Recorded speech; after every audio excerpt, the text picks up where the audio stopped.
नमस्कार दोस्तों, welcome to success with Lokesh Bhati. मैं हूं आपका दोस्त और गाइड लोकेश भाटी, आईटीओ दिल्ली। दोस्तों, पिछली क्लास में हमने प्रीपोजिशंस के बारे में अपनी चर्चा शुरू की थी। प्रीपोजिशंस, जैसा कि मैंने आपको बताया, कि इम्पॉर्टेंट होने के साथ साथ एक चैलेंजिंग टॉपिक है। कारण कि इसका आपको ये बारीकी से पता होना चाहिए कि कौन सी प्रीपोजिशन को किस कॉन्टेक्स्ट में, किस संदर्भ में, कहाँ पर यूज़ करना है। तो चलिए दोस्तों, शुरू करते हैं आज की क्लास को, जिसमें हम कुछ और प्रीपोजिशंस के बारे में अपना डिस्कशन जारी रखेंगे। क्लास स्टार्ट करने से पहले दोस्तों, एक बार आपसे विनम्र निवेदन कि ज़्यादा से ज़्यादा मात्रा में दोस्तों वीडियोस को लाइक कीजिए, शेयर कीजिए, ताकि हर ज़रूरतमंद बच्चे तक, हर कॉम्पिटिटिव एग्जाम के विद्यार्थी तक, जो व्यक्ति कोचिंग सेंटर नहीं जा सकता किसी भी कारण से, उस तक एटलीस्ट इंग्लिश ग्रामर की निशुल्क फ्री जानकारी मुहैया करवाई जा सके। Thank you. आइए तो बात करते हैं दोस्तों आज की क्लास की। तो उससे पहले आज के लिए आपका जीएस का क्वेश्चन बहुत इंपॉर्टेंट है दोस्तों। इसकी बहुत ज़्यादा चर्चा हो रही है, काफ़ी सारे न्यूज़पेपर्स, न्यूज़ आर्टिकल्स में इसको कवर भी किया गया है। अभी रिसेंटली हमारे माननीय प्रधानमंत्री श्री नरेंद्र मोदी जी ने भारत में जो ड्रोन उत्सव हुआ था, ठीक है, वो ड्रोन उत्सव का नाम था भारत ड्रोन महोत्सव। ठीक है, भारत ड्रोन महोत्सव के नाम से ये फेस्टिवल ऑर्गेनाइज किया गया था, टेक्निकल फेस्टिवल था 2022। ठीक है, इसका उन्होंने उद्घाटन किया था। ये महोत्सव मनाया गया था 27 और 28 मई को। ठीक है दोस्तों, आपको दोस्तों ये बताना है कि ये महोत्सव, ये फेस्टिवल किस शहर में ऑर्गेनाइज किया गया था। और आपके सामने ऑप्शंस हैं ये चार। Number A Chandigarh, B Jaipur, C Lucknow और डी नई दिल्ली।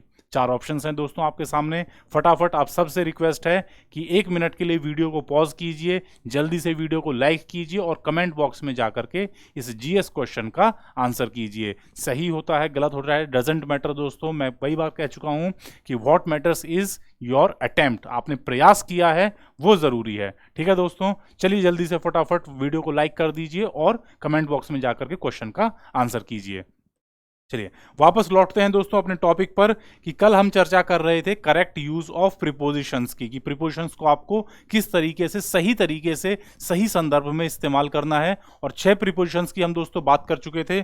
आज शुरू करेंगे अपनी 7वीं प्रीपोजिशन, जो कि क्या है, बिसाइड और बिसाइड्स। दोस्तों दोनों शब्द सुनने में एक जैसे लगते हैं, एक बारीक सा फर्क है कि यहां पर आप एस का इस्तेमाल नहीं करते हैं, जबकि बिसाइड्स में एस का इस्तेमाल किया हुआ है।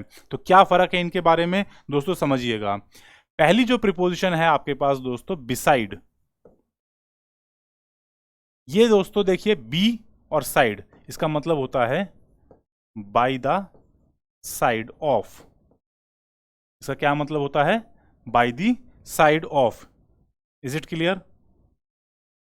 तो इसको आप कैसे यूज करते हैं सेंटेंसेस में, जैसे कोई चीज आपके पास रखी हुई है और उसके बगल में एक और चीज रख दी जाए, तो आप कहेंगे बिसाइड। Is it clear. एक चीज आपके पास थी, उसके साइड में आपने एक दूसरी चीज रख दी, तो that will be called beside. ठीक है, example, she was standing beside her father. वो अपने पिता के साइड में खड़ी थी। ठीक है, she was standing beside her father, यानी कि अपने पिताजी के बगल में। ठीक है, क्या मतलब हो जाता है इसका, हिंदी में भी मैं लिख देता हूं दोस्तों, बगल में। ठीक है, बाजू में। तो इस तरीके से आप बिसाइड का इस्तेमाल करते हैं। She was standing beside her. My house is beside the bank. मेरा घर कहां पर है, बैंक के बाजू में है। द HDFC बैंक या PNB बैंक या SBI बैंक, जो भी आप लिखना चाहें, मतलब कि भाई बैंक है, बैंक के जस्ट बाजू में मेरा घर है। My house is beside the bank. Is it clear. तो इस तरीके से दोस्तों आप बिसाइड का इस्तेमाल करते हैं। जबकि जो दूसरा शब्द है दोस्तों हमारे पास, वो क्या है, बिसाइड्स। अच्छा ये ध्यान रखिएगा, दोनों ही प्रीपोजिशन है, बिसाइड भी प्रीपोजिशन है और बिसाइड्स भी। ठीक है, अच्छा बिसाइड्स का क्या मतलब होता है, अब ये मत सोचिएगा कि sir by the side of के आगे कुछ एस लगा दिया है तो प्लूरल बन गया है। ऐसा कुछ नहीं है दोस्तों, ये टोटली एक अलग प्रीपोजिशन है। इसका क्या मतलब होता है, in addition to. In addition to, और हिंदी में कहें तो अलावा। कि एक चीज है उसके अलावा एक और चीज, ठीक है, एक चीज के अलावा एक और चीज, ठीक है। ऐसा नहीं है कि दोनों में से कोई एक, दोनों होंगी वहां पर। जैसे besides Urdu I have studied English and Hindi, English and Hindi, कि उर्दू के अलावा, बिसाइड्स उर्दू मतलब उर्दू के अलावा मैंने इंग्लिश और हिंदी भी पढ़ी हैं। तो क्या मतलब हो गया, ये भी पढ़ा है और ये भी पढ़ा है, दोनों, ठीक है। बिसाइड्स का मतलब होता है कि ये चीज भी और उसके साथ साथ एक और चीज, वहां पर आप यूज करते हैं बिसाइड्स, इन एडिशन टू, ठीक है। इसी तरीके से एक और एग्जांपल, जैसे besides Dinesh comma Ramesh was also present there, कहीं कोई फंक्शन चल रहा था, वहां पर किसी फंक्शन में दिनेश के अलावा, यानी दिनेश तो था ही, और कौन था, रमेश भी वहां पर मौजूद था। Besides Dinesh Ramesh was also present there, या present in the marriage function, ठीक है। तो आप क्या बताना चाह रहे हो कि इस व्यक्ति के साथ साथ, इस व्यक्ति के अलावा, यानी कि ये तो था ही, ये भी वहां पर मौजूद था। इस तरीके से आप बिसाइड्स का इस्तेमाल करते हैं दोस्तों। इज इट क्लियर, डिफरेंस समझ में आ गया। बिसाइड यानी कि बाय द साइड ऑफ, किसी चीज के बाजू में। बिसाइड्स मतलब इन एडिशन टू, उस चीज के अलावा।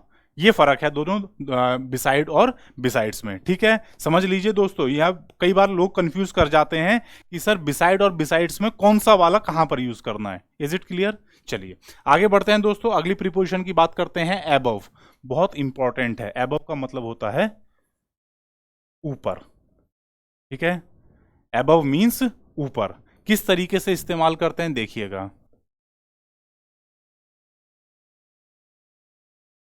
The kite rose above the clouds,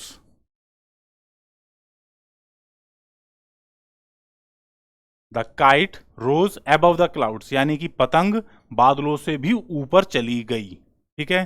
क्या मतलब है दोस्तों, ये जो ऊपर होता है, यहां पर above को में जो आप जो मीनिंग बताते हो, वो किस तरीके से काम करता है कि कोई चीज एक चीज के नीचे से स्टार्ट करी और ऊपर तक चली गई, ठीक है।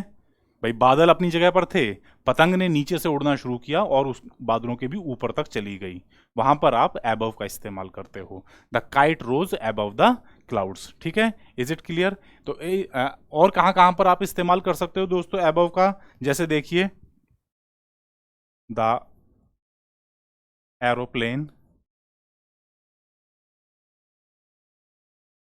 Is flying above the clouds, aeroplane बादलों से ऊपर उड़ रहा है, ठीक है।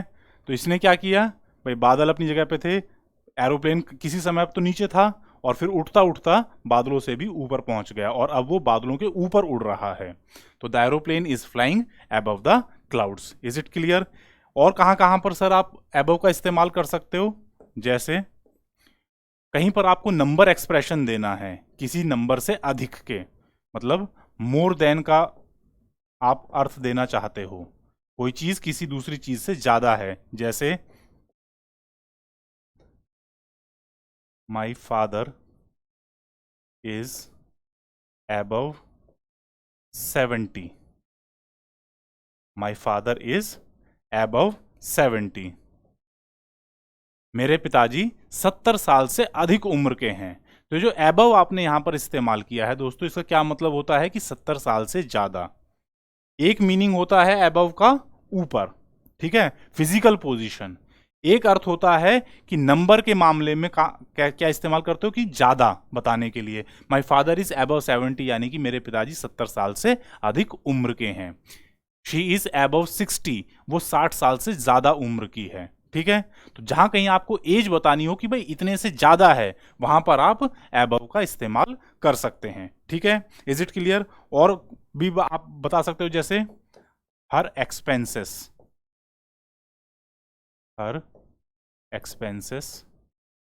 Are above her means,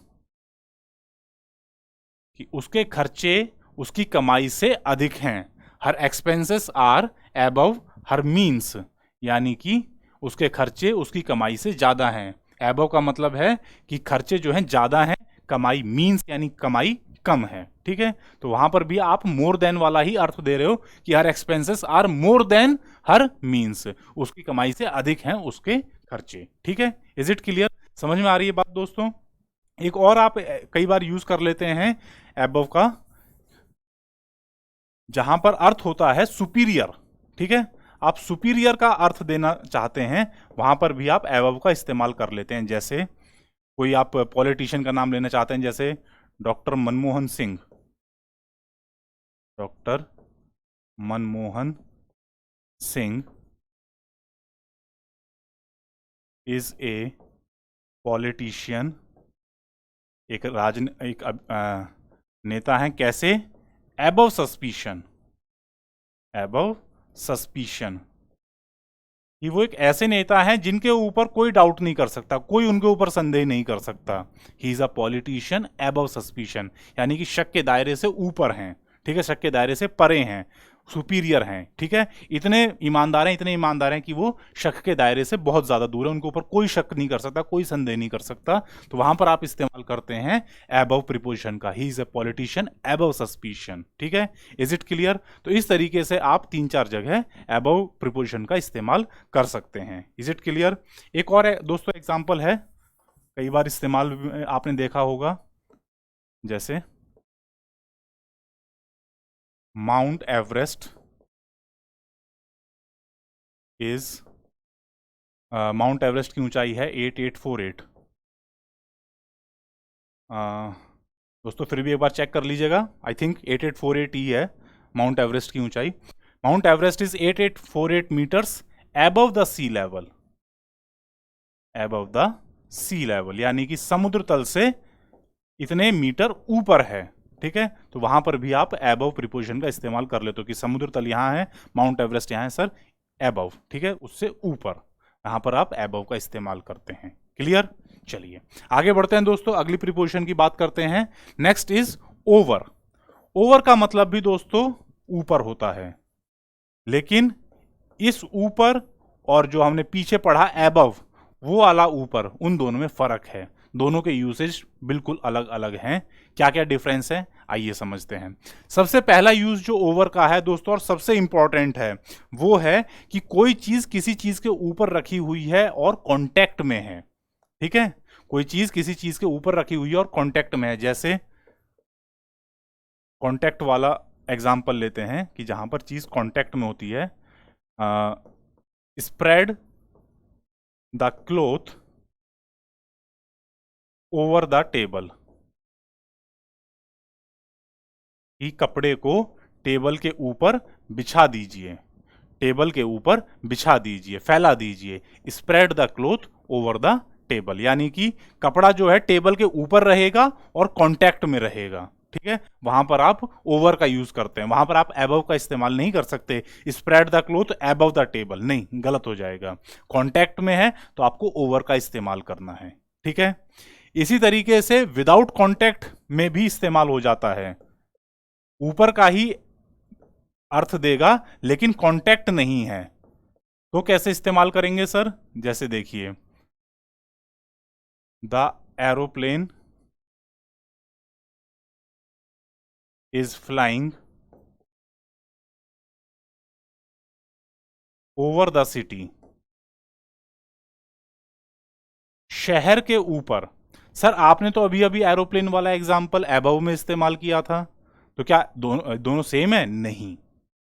above का जो इस्तेमाल था दोस्तों, aeroplane is flying above the clouds, तो वहां पर ये समझिए कि सपोज एरोप्लेन, एक ये मैं एरोप्लेन का टेप बना देता हूं, ये एरोप्लेन है, यहां पर हो सकता है कुछ बादल हो, यहां पर कुछ बादल हो। ठीक है, तो एरोप्लेन बादलों के ऊपर से उड़ता हुआ जा रहा है।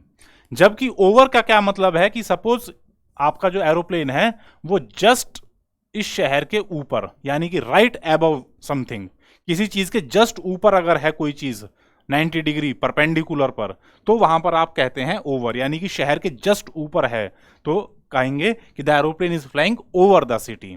अगर वो शहर से दूर जा चुका है फिर आप ये नहीं कहेंगे कि the aeroplane is flying over the city, नहीं, फिर तो ये कहा जाएगा कि अबव। भाई पोजीशन में फर्क आ गया, ठीक है। ओवर कब इस्तेमाल करते हैं? जब कोई चीज किसी दूसरी चीज के जस्ट ऊपर हो तो आप कहेंगे ओवर। समझ में आ गई बात? डिफरेंस समझ में आया दोस्तों? इसी तरीके से जैसे the kite is flying over my house, यानी कि बिल्कुल सही मेरे घर के ऊपर उड़ रही है, ठीक है, मेरे घर के जस्ट ऊपर उड़ रही है पतंग, तो आप कहेंगे the kite is flying over my house, ठीक है, मेरे घर के बिल्कुल ऊपर, ठीक है। और अगर घर से थोड़ा बहुत आजू बाजू है तो एबव कह सकते थे आप वहां पर। Is it clear? समझ में आई बात? ओवर का इस्तेमाल अगर विदाउट कांटेक्ट है तो जस्ट ऊपर होनी चाहिए, तब आप ओवर का इस्तेमाल करते हैं। अगर दाएं बाएं हैं, ऊंचाई में तो अधिक है लेकिन दाएं बाएं हैं, तो आप एबव का इस्तेमाल करते हैं, ठीक है। आइए आगे बढ़ते हैं दोस्तों। अगला यूज,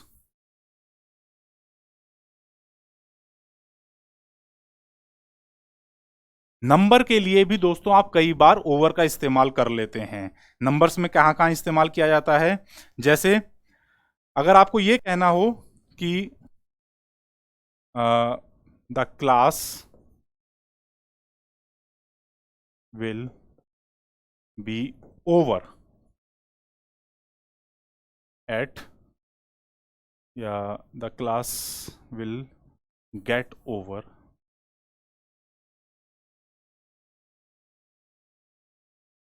एट 4 PM, क्लास 4 बजे खत्म हो जाएगी। तो खत्म होने के सेंस में भी दोस्तों आप ओवर का इस्तेमाल कर लेते हैं, ठीक है। या ये कह सकते हैं the school will be over by 2 PM, 2 बजे तक स्कूल खत्म हो जाएगा, ठीक है। तो हालांकि एक और प्रिपोजिशन आप इस्तेमाल कर रहे हैं, लेकिन ओवर यहां पर इस्तेमाल हो रहा है दोस्तों खत्म होने के सेंस में कि कंप्लीट हो जाएगा। Is it clear? इसी तरीके से कई बार ओवर को आप एक्सेस के मीनिंग में भी इस्तेमाल करते हैं, ठीक है। ओवर का क्या मतलब निकल जाता है? अधिकता या एक्सेस। इस तरीके से इस्तेमाल करते हैं, देखिए समझिएगा, बहुत इंपॉर्टेंट है दोस्तों। ओवर ईट कह देते हैं ना, डू नॉट ओवर ईट, यानी कि आवश्यकता से अधिक मत खाइए, ओवर ईट। इसी तरीके से सुना होगा आपने ओवरलोड, ट्रक ओवरलोड था सर, कि जितनी उसकी भार ढोने की क्षमता है उससे अधिक। तो यहां पर सब जगह आप दोस्तों क्या देख रहे हो? ओवर का मतलब है अधिक, क्षमता से अधिक। इसी तरीके से ओवरबर्डन्ड, यानी कि किसी आदमी को आपने इतना ज्यादा काम दे दिया, इतना ज्यादा काम दे दिया कि वो बेचारा वो काम के तले दब गया, ठीक है, ओवरबर्डन्ड। इसी तरीके से एक शब्द आपने बहुत बार सुना होगा, ओवर कॉन्फिडेंस में मत आओ, ओवर कॉन्फिडेंट मत बनिए। तो जितना आपने ऊपर विश्वास होना चाहिए उससे अधिक हो जाए, यानी कि बहुत ज्यादा अगर आपको अपने ऊपर विश्वास हो जाए, ओवर कॉन्फिडेंस हो जाए, ठीक है। तो ओवर का क्या मतलब निकल रहा है? एक्सेस ऑफ समथिंग, किसी चीज की बहुतायतता या किसी चीज की अधिकता, वहां पर आप इस्तेमाल करते हैं ओवर का। Is it clear? इसी तरीके से दोस्तों एक चीज और है,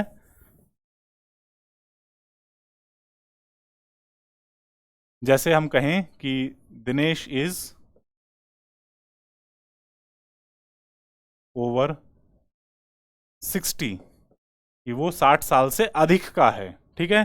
तो एज बताने के लिए आपने दोस्तों एबव का इस्तेमाल किया था, आप ओवर का इस्तेमाल भी कर सकते हैं कि दिनेश इज ओवर 60, यानी कि उसकी उम्र जो है 60 साल से अधिक है, ठीक है। माई फादर इज ओवर 70, मेरे पिताजी की उम्र 70 साल से अधिक है, ठीक है।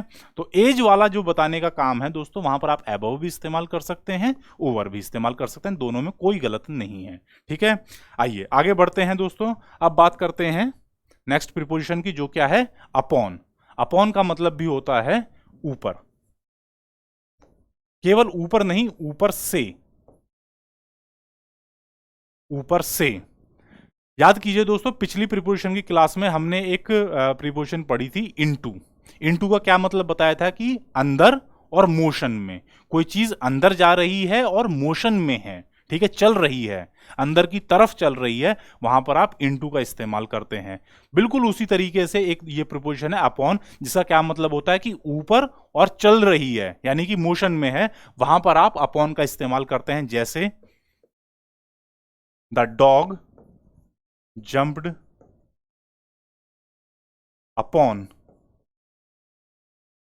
द टेबल, कि टेबल रखी हुई थी, डॉग उसके ऊपर से कूद गया, ठीक है, तो उसने जो जंप लगाई वो ऊपर से लगाई और मोशन में है, तो इसीलिए आप वहां पर दोस्तों क्या इस्तेमाल करते हो, अपॉन का इस्तेमाल करते हो। The dog jumped upon the table, कि टेबल के ऊपर कूद गया, ठीक है।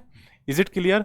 इसी तरीके से आप और कहां कहां पर दोस्तों अपॉन का इस्तेमाल कर सकते हो। जैसे शेर ने शिकार के ऊपर छलांग लगाई, the lion sprang upon its prey, या अपॉन द प्रे, शिकार के ऊपर छलांग लगाई, ठीक है, जो छलांग लगाई वो शिकार के ऊपर थी और मोशन में थी, ठीक है। तो कोई चीज अगर ऊपर का पोजीशन दिखा रही है और मोशन भी है साथ में, गतिमान है, तो आप वहां पर क्या इस्तेमाल करते हो, अपॉन का इस्तेमाल करते हो, ठीक है। जैसा यूज आपने दोस्तों इनटू का पढ़ा था बिल्कुल वैसा ही है, बस क्या डिफरेंस है, इनटू का मतलब अंदर की तरफ होता है, अपॉन का मतलब ऊपर की तरफ होता है, ठीक है। दोनों में सिमिलैरिटी क्या है कि दोनों प्रीपोजिशन कब इस्तेमाल होती हैं, जब कोई चीज मोशन में है तभी इस्तेमाल होंगी ये, ठीक है। Is it clear? आइए आगे बढ़ते हैं। नेक्स्ट प्रीपोजिशन है हमारे पास बिलो। बिलो का मतलब होता है दोस्तों नीचे,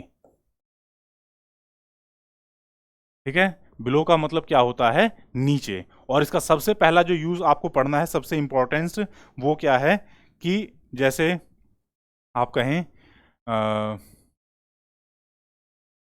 हिज फादर इज बिलो 70, अगर यही बात कही जाए एज के मामले की और आप इस तरीके से इस्तेमाल करें, माई फादर या हिज फादर इज बिलो 70, कि उसके पिताजी 70 से कम के हैं। अब वो 69 हो सकते हैं, 68 हो सकते हैं, कुछ भी हो सकते हैं, बट 70 से पूरे नहीं है, 70 से कम हैं, ठीक है। इसी तरीके से जैसे हिज इनकम इज बिलो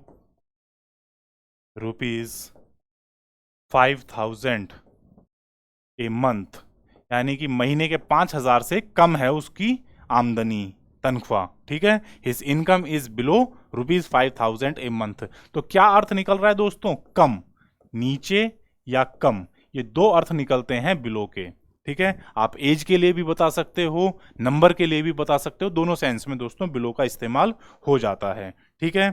इसी तरीके से कई बार इसका एक और अर्थ निकलता है जिसका क्या कहते हैं, अभी आपने सुपीरियर का पढ़ा था, ऐसे ही इंफीरियर टू का भी एक अर्थ होता है, ठीक है। एबव का पढ़ा ना, जैसे doctor Manmohan Singh is a politician above suspicion, कि वो शक के दायरे से ऊपर हैं। तो ऐसे ही कोई व्यक्ति नीचे भी तो हो सकता है, इंफीरियर भी तो हो सकता है, तो वहां पर आप किस तरीके से इस्तेमाल करते हैं, जैसे this work is below my dignity, यानी कि भाई मेरे सम्मान से नीचे का काम है, मैं इतना छोटा काम या इतना गिरा हुआ या इतना घृणित काम नहीं करूंगा, ठीक है। आपने सुना होगा इस तरीके डायलॉग बोले जाते हैं कि भाई ये इतना छोटा काम है, मैं नहीं करता ऐसे काम, इतने छोटे काम, इतने ओछे काम मैं नहीं करता। तो वो आप क्या इस्तेमाल करते हैं, this work is below my dignity, यानी कि मेरे जो स्तर है, मेरी जो मोरल्स हैं, उनसे नीचे का काम, बिलो इंफीरियर काम है, तो वहां पर आप बिलो का इस्तेमाल करते हैं। तो इस तरीके से आप दो तीन जगह बिलो इस्तेमाल करते हैं। कम बताना हो, नंबर बताना हो, एज या नंबर अगर आपको कम बताना है तो वहां पर आप बिलो का इस्तेमाल कर लेते हैं, और कोई चीज क्वालिटी में इंफीरियर है तो वहां पर भी आप बिलो का इस्तेमाल कर सकते हैं, बिल्कुल करेक्ट है, ठीक है। आइए इसी तरीके का एक और प्रीपोजिशन है जो नीचे का अर्थ देता है। ये कम का अर्थ नहीं, कम और नीचे दोनों ही अर्थ देता है, लेकिन बिलो से अलग है इसके, नीचे या कम, किस तरीके से, जैसे देखिए he is sitting under the tree, under the tree, कि वो पेड़ के नीचे बैठा हुआ है। अब दोस्तों एक चीज समझिएगा, सपोज ये पेड़ है, ये लड़का कोई यहाँ पर बैठा हुआ है, तो ये लड़का इस पेड़ के हाइट से नीचे है, ठीक है, आपने अंडर का इस्तेमाल किया। ऐसा तो नहीं है कि ये लड़का जमीन खोद करके इस पेड़ के नीचे, जमीन के नीचे चला जाएगा, ऐसा तो नहीं हो सकता, ठीक है भाई। कोई बच्चा या कोई व्यक्ति पेड़ के नीचे बैठा है, इसका मतलब उसकी छांव में बैठा हुआ है, पेड़ का जो हाईएस्ट पॉइंट है उससे नीचे है, आपने क्या इस्तेमाल कर लिया, अंडर द ट्री, ठीक है। Is it clear? इस तरीके से आप अंडर का इस्तेमाल करते हैं। और कहां कहां पर कर सकते हो, जैसे कि the cat is under the table, बिल्ली जो है टेबल के नीचे बैठी हुई है। The cat is under the table, table है उसके नीचे यहां पर बिल्ली बैठी हुई है, ठीक है। तो the cat is under the table, उसके नीचे है। Is it clear? और कहां पर आप यूज कर सकते हो, ये तो हो गया फिजिकल पोजीशन का। आप इसको कंपैरिजन या नंबर्स के लिए भी इस्तेमाल कर सकते हो। किस तरीके से? या चलिए पहले नंबर से पहले बात कर लेते हैं कि सुप्रीमेसी या अथॉरिटी, सुप्रीमेसी या अथॉरिटी के लिए आप अंडर का इस्तेमाल करते हो। जैसे इस तरीके से यूज करते हो, जैसे द एडमिनिस्ट्रेशन, यानी कि प्रशासन, the administration is under the government, कि प्रशासन सरकार के अधीन होता है। पॉलिटी में आप लोग पढ़ते हैं ना कि भाई प्रशासन किसके डायरेक्शन पे काम करता है, सरकार के डायरेक्शन पे काम करता है। तो उस चीज को आप अंडर की मदद से बना सकते हैं। The administration is under the government, government के अधीन होता है, ठीक है। यहां पर आप सुप्रीमेसी दिखा रहे हो, अथॉरिटी दिखा रहे हो कि प्रशासन के ऊपर सरकार की अथॉरिटी होती है, ठीक है। Is it clear? आइए आगे बात करते हैं। इस तरीके से दोस्तों आपको ये पता होना चाहिए कि कौन सी प्रीपोजिशन जो है आपको किस कॉन्टेक्स्ट में, किस संदर्भ में, क्या फैक्ट्स हैं सेंटेंस के, उस वहां पर आपको कौन सी प्रीपोजिशन यूज करनी है, ठीक है। लेस देन के लिए भी आप कई बार अंडर का इस्तेमाल कर लेते हो। जैसे कह देते हैं ना कि भाई कोई टूर्नामेंट है, वो बच्चा या वो लड़की वहां पर अंडर एज है, तो क्या कहते हो, she was under age for the tournament, या ही इज अंडर एज, ठीक है। तो एज उसकी कम है, जितनी टूर्नामेंट के लिए चाहिए या प्रतियोगिता के लिए चाहिए, कंपटीशन के लिए चाहिए, उससे कम है। तो Dinesh is under age for the tournament या Dinesh is under age for the competition. तो आप अंडर का इस्तेमाल करके क्या बताते हो कि कम है, ठीक है। Is it clear? अच्छा, और क्या कह सकते हो, जैसे एक यूज होता है दोस्तों अंडर का, जिसका मतलब होता है अकॉर्डिंग टू, और ये बहुत इंपॉर्टेंट है। अकॉर्डिंग टू का अर्थ निकलता है अंडर का। किस तरीके से इस्तेमाल करते हो, जैसे the police arrested him, police ने उसको अरेस्ट किया, arrested him under the warrant of the court, यानी कि कोर्ट के वारंट के अनुसार, वारंट ऑफ द कोर्ट, कि कोर्ट ने कोई वारंट दिया था, उसके अनुसार पुलिस ने उसको अरेस्ट किया, ठीक है। पुलिस ने अपने मन से नहीं कर दिया, कोर्ट का वारंट था इसीलिए अरेस्ट किया। तो according to the warrant of the court, तो यहां पर अंडर का क्या मतलब निकलता है, अकॉर्डिंग टू या अंडर परमिशन ऑफ। इसकी परमिशन थी, कोर्ट ने वारंट दिया, कोर्ट ने परमिशन दी ना भाई। वारंट में कोर्ट ये तो कहता है कि आदेश दे रहे हैं तुमको कि ये काम करो, तो पुलिस ने उसको अरेस्ट किया under the warrant of court, ठीक है।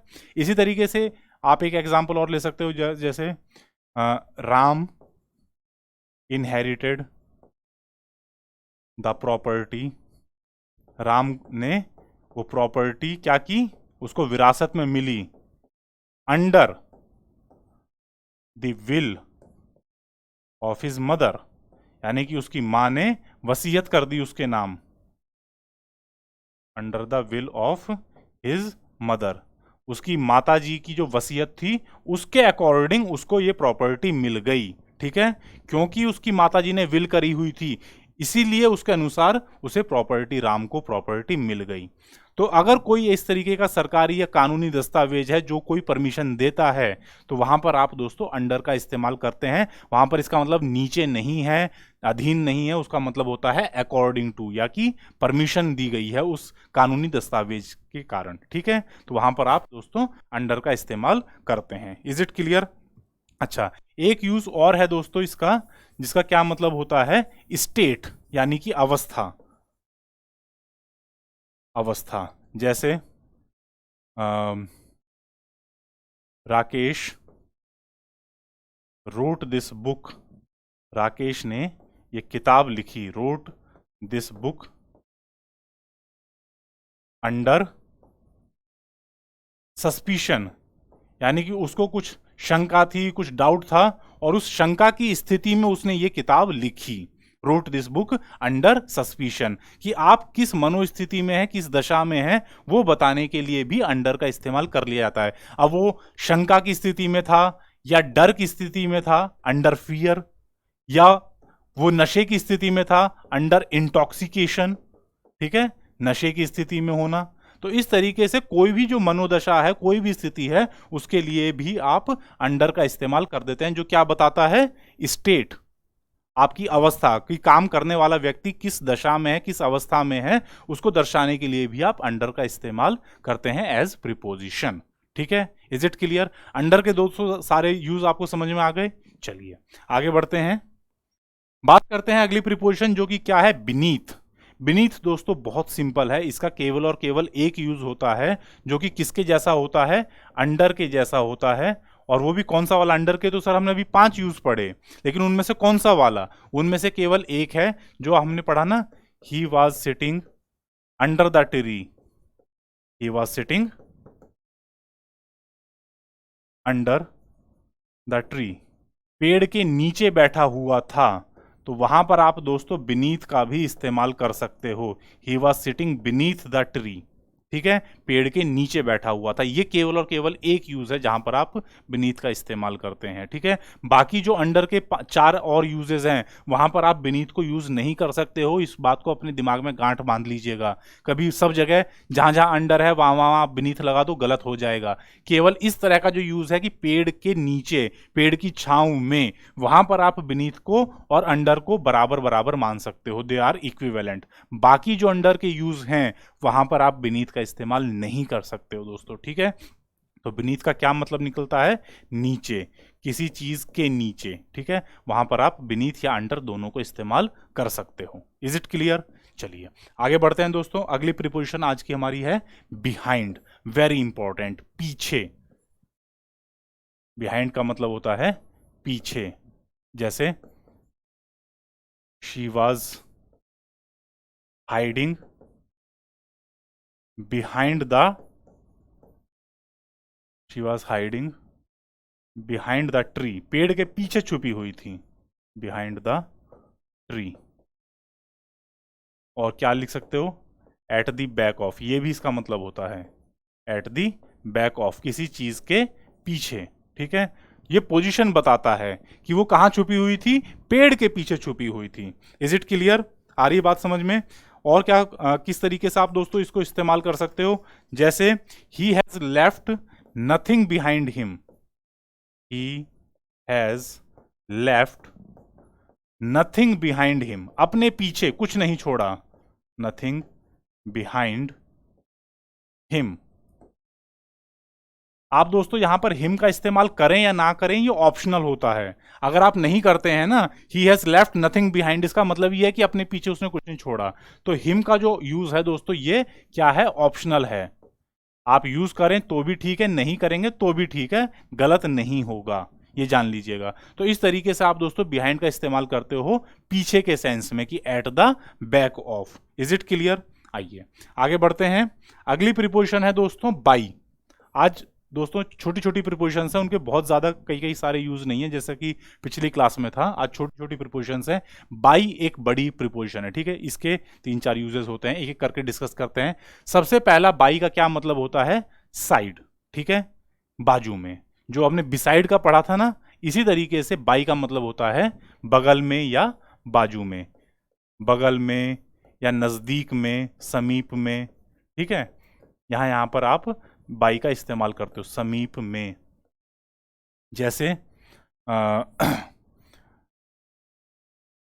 His house is by the river, नदी के बाजू में है, नदी के किनारे पर है, ठीक है। His house is by the river, नदी के किनारे पर उसका घर है, ठीक है। इसी तरीके से जैसे द चाइल्ड केम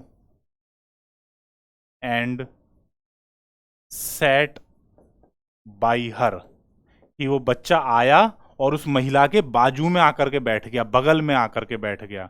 बाई का मतलब ये नहीं है कि वो उसके सामने आकर के बैठा तो इन फ्रंट होता, बिहाइंड मतलब पीछे आकर के बैठा, बाई का मतलब है जस्ट बाजू में, बिल्कुल बगल में आकर के बैठ गया। ठीक है, तो बाई का क्या क्या अर्थ निकल सकता है सर? समीप में, नजदीक भी कह सकते हो, किनारे पर भी कह सकते हो, या बगल में कह सकते हो। ठीक है, ये सारे अर्थ बाई के निकलते हैं। ठीक है, तो इस तरीके से आप बाई का इस्तेमाल करते हैं अलग अलग पोजिशंस में।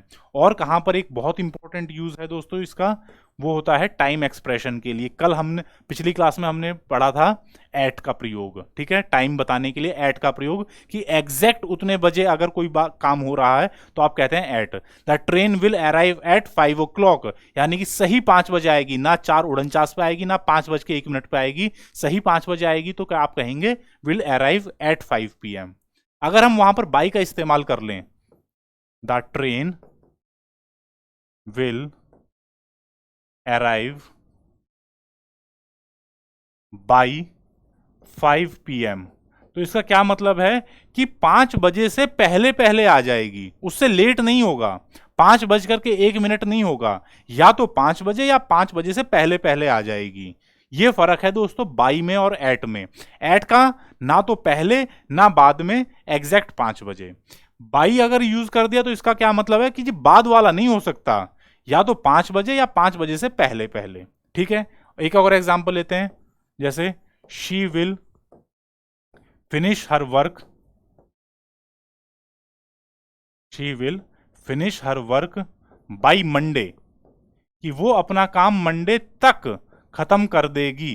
यानी कि या तो मंडे को खत्म हो जाएगा या मंडे से पहले खत्म हो जाएगा, मंडे के बाद ट्यूसडे तक नहीं जाएगा। ठीक है, तो बाई का मतलब होता है कि पहले या उस समय तक, उसके बाद नहीं। ठीक है, एट का मतलब होता है, अगर हम ये कहें she will finish her work at Monday या ऑन मंडे, दिन के लिए आप ऑन लगाते हैं, टाइम के लिए एट लगाते हैं, ऑन मंडे कह देते तो यानी कि ना तो मंडे से पहले खत्म करेगी ना मंडे के बाद, बिल्कुल उसी दिन खत्म होगा काम। ठीक है, तो इस तरीके से आपको समझना है कि बाई का क्या मतलब होता है, कि उस समय तक या उस दिन तक या उससे पहले।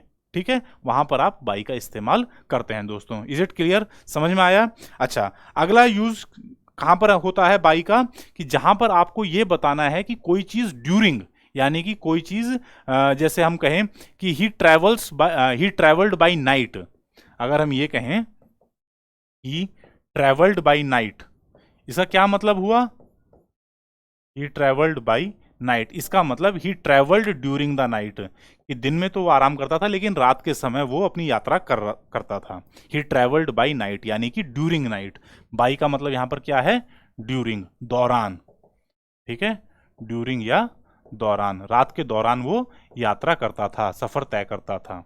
ठीक है, ही ट्रेवल्ड बाई नाइट। और क्या कह सकते हो, जैसे the sun shines by day, यानी कि दिन के समय सूरज चमकता है, तो वहां पर बाई का क्या अर्थ है? During. The sun shines during the day, तो ड्यूरिंग इस्तेमाल कर लीजिए या बाई इस्तेमाल कर लीजिए, उसका मतलब होता है दौरान। ठीक है, इज इट क्लियर? समझ में आई बात? लिखने की आवश्यकता तो नहीं है। अच्छा, एक और एग्जाम्पल लीजिए इसका, जैसे आप बाई का कहां पर इस्तेमाल करते हैं? एजेंट बताने के लिए, एजेंट बताने के लिए इस्तेमाल करते हो। कहां पर? पैसिव वॉइस में। जब आप पैसिव वॉइस बनाते हो तो आपने देखा होगा पैसिव वॉइस में हर जगह आपको बाई का यूज मिलेगा। The boy was beaten, the boy was beaten by the teacher, कि मास्टर जी के द्वारा, बाई द टीचर, मास्टर जी के द्वारा बच्चे को पीटा गया। ठीक है, तो बाई किस लिए आप इस्तेमाल कर रहे हो? एजेंट बताने के लिए, कि काम किसने किया? इसने किया। क्या काम था? वो पीटने का था, लेकिन वो किया किसने? इसने किया। तो बाई की मदद से आपने क्या बताया? एजेंट को बताया कि किसने वो काम किया, टीचर ने वो काम किया। ठीक है, इज इट क्लियर? तो बाई की मदद से आप पैसिव वॉइस में एजेंट का पता लगाते हैं। और कहां पर यूज हो सकता है? आप रेट, मेजरमेंट में भी बाई का इस्तेमाल करते हो, जैसे रेट या फिर मेजरमेंट। रेट और मेजरमेंट में बाई का इस्तेमाल होता है, कैसे? जैसे गोल्ड इज सोल्ड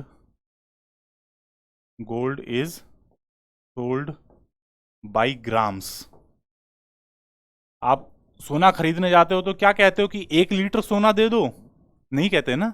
आप क्या कहते हो कि जी 1 ग्राम का रेट बताओ, 10 ग्राम का रेट बताओ। तो ग्राम में खरीदा जाता है सोना। तो कोई भी चीज का जो विक्रय है वो कौन सी इकाई में होता है, उसको बताने के लिए आप बाई का इस्तेमाल करते हो। Milk is sold by litre. दूध आप किलो से या लीटर से खरीदते या बेचते हैं, किलो या फिर लीटर। सेंटीमीटर में खरीदता हुआ देखा है क्या कभी दूध? कभी आपने सेंटीमीटर में कि जी 5 सेंटीमीटर दूध दे दो, 10 सेंटीमीटर दे दो, या किलोमीटर में दे दो? नहीं होता ना। कपड़ा होता है। तो cloth is sold by metre. कपड़ा मीटर के रेट से खरीदा जाता है या बेचा जाता है। तो कोई चीज का जो रेट है, ठीक है, वो आप किस में बताते हो? बाई की मदद से बताते हो। और एक और यूज होता है, जैसे आप नाप के लिए भी इस्तेमाल कर लेते हो। This plot is 50 feet by 25 feet.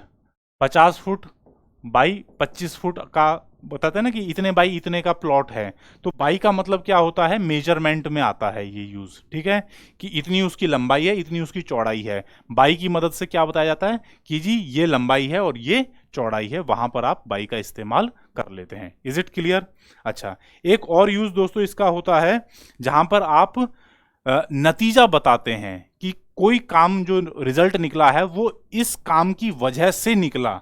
वहां पर आप बाई का इस्तेमाल करते हो। जैसे हेडिंग डालिएगा, जैसे reason behind result. Reason behind result, कोई रिजल्ट जो है उसके पीछे क्या कारण रहा उसको बताने के लिए आप बाई का इस्तेमाल करते हो। कैसे? She won the prize, she won the prize by her hard work. अपने कठोर परिश्रम की वजह से उसने प्राइज जीता। By her hard work. अगर आप ये कहते कि she won the prize with her hard work, with का अगर यहां पर इस्तेमाल करते तो ये दोस्तों गलत था। कोई नतीजा निकला, उसके पीछे क्या कारण था, उसके लिए आप बाई लगाते हो। विद कहां पे लगाते हो? विद लगाया जाता है दोस्तों औजार के लिए, कि कोई काम किया गया, किस औजार से किया गया, वहां पर आप विद लगाते हो। जैसे श्री राम ने रावण को तीर से मारा। Shri Ram killed Ravan with an arrow, ठीक है, आपने तीर से मारा। तो औजार या हथियार बताया जा रहा है तो वहां पर आप विद का इस्तेमाल करते हैं।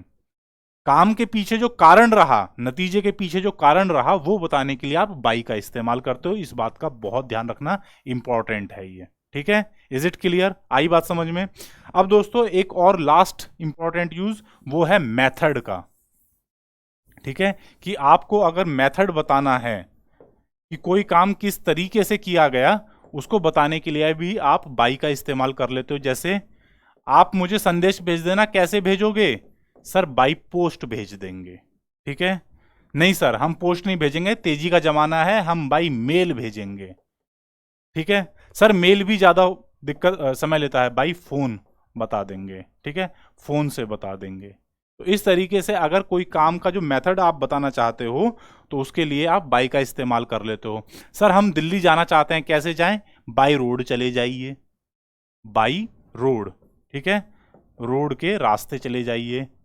बाई एयर चले जाइए, भैया हवाई जहाज से चले जाओ अगर तुम्हारे पास ज़्यादा पैसे हैं तो। नहीं सर हम तो जो है नदी या नाले के रास्ते जाएंगे, समुद्री जहाज से। बाई सी चले जाओ।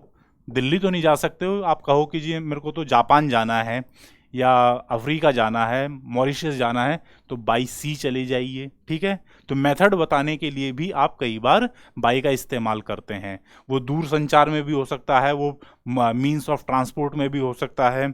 और क्या हो सकता है? कुछ छोटे छोटे जैसे फ्रेजेस होते हैं, जैसे कि जी ये काम कैसे हो गया? सर बाई मिस्टेक हो गया, सर गलती से हो गया, ठीक है, बाई मिस्टेक।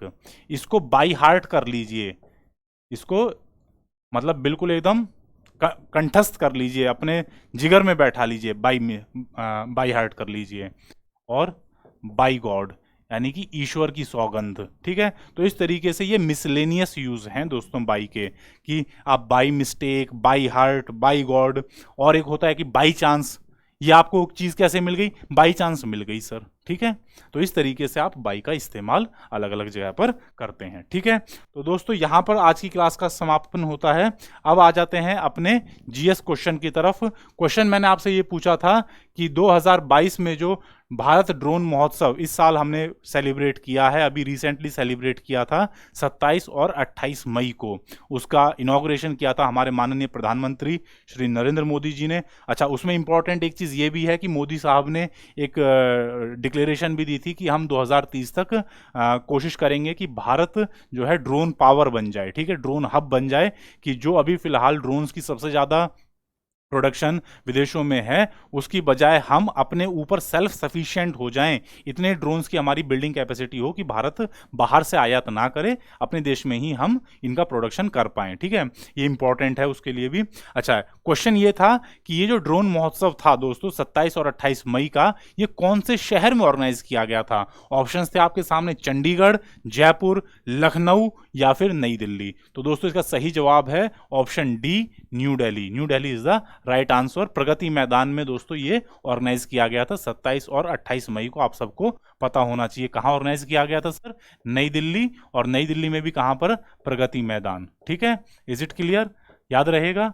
चलिए, तो जिन्होंने भी सही जवाब दिया दोस्तों, उनके कमेंट्स को मैं लाइक और हार्ट शेप जरूर दूंगा, ताकि बाकियों को पता चल जाए कि सही जवाब क्या है। चलिए, आज की क्लास को दोस्तों यहाँ पर एंड करते हैं। अब चलने से पहले एक बार फिर से आप सबसे विनम्र निवेदन कि ज़्यादा से ज़्यादा मात्रा में दोस्तों वीडियोज़ को लाइक कीजिए, शेयर कीजिए, ताकि हर ज़रूरतमंद बच्चों तक ये वीडियोज़ फ्री ऑफ कॉस्ट पहुँच सके। दोस्तों हमारा एक सिंपल सा मोटिव है कि हमें कोई भी ऐसा बच्चा जो किसी दूर दराज के गांव में, कहीं देहात में, किसी ऐसी जगह पर वो विद्यार्थी तैयारी कर रहा है और वो कोचिंग सेंटर तक नहीं पहुंच सकता, वो हो सकता है पैसे की कमी हो सकता है दूरी हो सकता है वो जो नौकरी पेशे वाला हो, अपनी जॉब छोड़ करके कोचिंग अटेंड नहीं कर सकता है, तो हमारी कोशिश दोस्तों ये है कि उस व्यक्ति तक, उस विद्यार्थी तक ये वीडियोज़ यूट्यूब के माध्यम से पहुँच सकें। और वो पहुँचेंगे कब? जब आप इस मुहिम में सहयोग करेंगे कि ज़्यादा से ज़्यादा मात्रा में इन वीडियोज़ को शेयर करेंगे, सर्कुलेट करेंगे, ताकि YouTube एल्गोरिथम में ये वीडियोस सर्चिंग में ऊपर आ सकें, वो बच्चा इन वीडियोस को देख सके। ठीक है, और अपने लक्ष्य को प्राप्त कर सके। इसी संदेश के साथ आप सबसे विदा लेना चाहूंगा। अपना ध्यान रखिए, अपने परिवारजनों का ध्यान रखिए और अपनी तैयारियों को बदस्तूर जारी रखिए। ठीक है दोस्तों, मिलते हैं अगले वीडियो में, कुछ और प्रीपोजिशंस के साथ में डिस्कशन करेंगे। तब तक के लिए धन्यवाद। जय हिंद, नमस्कार।